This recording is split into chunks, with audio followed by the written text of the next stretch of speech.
President Cyril Ramaphosa has reiterated government's call for companies, departments and state-owned entities to remove the work experience requirement for young people seeking entry-level positions. For more on this, we are joined by Institute of Chartered Entrepreneur founder Tebogo Khaas. Thank you so much for your time this evening.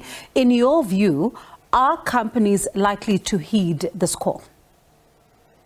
No, and I'll tell you why. There is no way that companies could take risk of employing people who are not qualified for the job that they seek, especially if it's sensitive areas or areas that require knowledge or experience of some sort.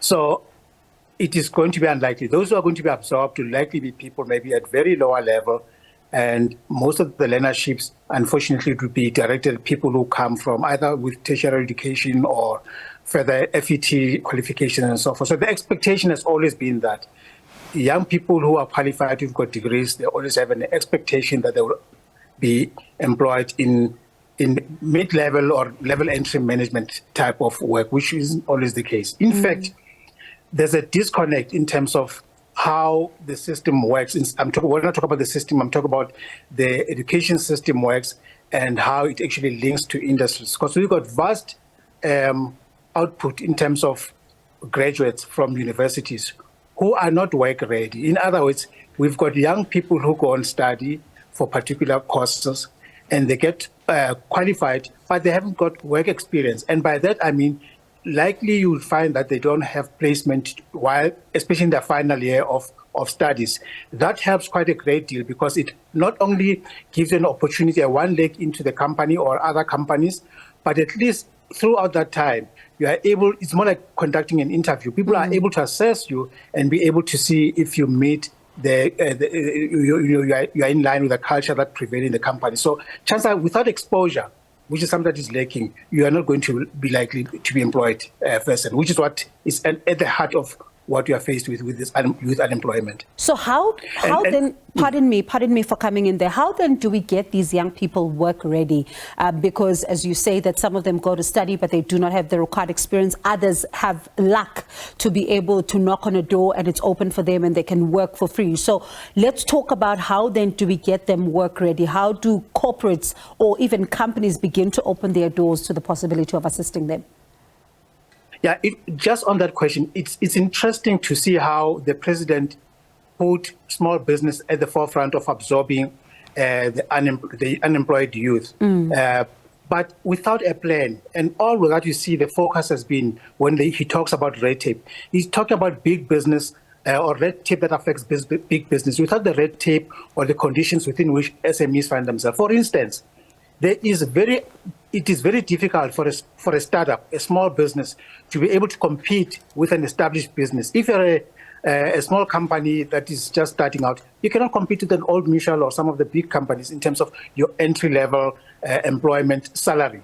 So there has to be a differentiated strategy or dispensation to be created that will make it easier for small businesses to afford to intake those unemployed youth into their ranks, either by way of creating a subsidy or a tax break that is targeted at small businesses to make sure that their labor cost doesn't get to be as high as it would in an established large company. Because we are living in a global village.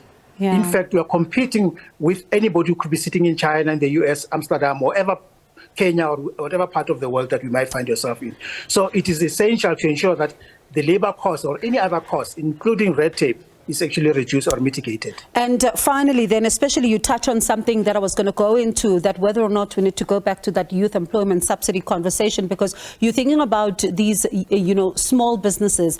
They're buckling under pressure of rolling blackouts. They've had to deal with the pandemic. They're finding themselves on the back foot with a lot. So without a plan, they themselves are not going to then be able to assist more and more of these young people, and it becomes untenable. You're hitting the nail on the head, and it is not because of lack of trying insofar as the civil society or associations being able to reach out to government. But if government is impervious to the calls or its ears are closed to the clarion call that we always make to say we need to be engaged in a manner that can be that could yield solutions. We've seen it happen during the pandemic where the small business department, for example, thought they knew it all, including the tourism ministry, thought they knew it all. Now the Concord just last week, they just told them what they did was wrong in terms of how they approached with their COVID relief fund. Because they never wanted to listen, because you cannot be dogmatic in terms of policies, in terms of how you want to approach issues, including those of relief funds. So we need government to listen. And our government is not a listening government. They think they know it all, and that is where the problem is. And you think about even that loan guarantee scheme, which in and itself became a huge talking point. But thank you so much for your time. Do appreciate it. That is Institute of Chartered Entrepreneur founder Tebogo Khaas, talking about a very important issue of youth unemployment.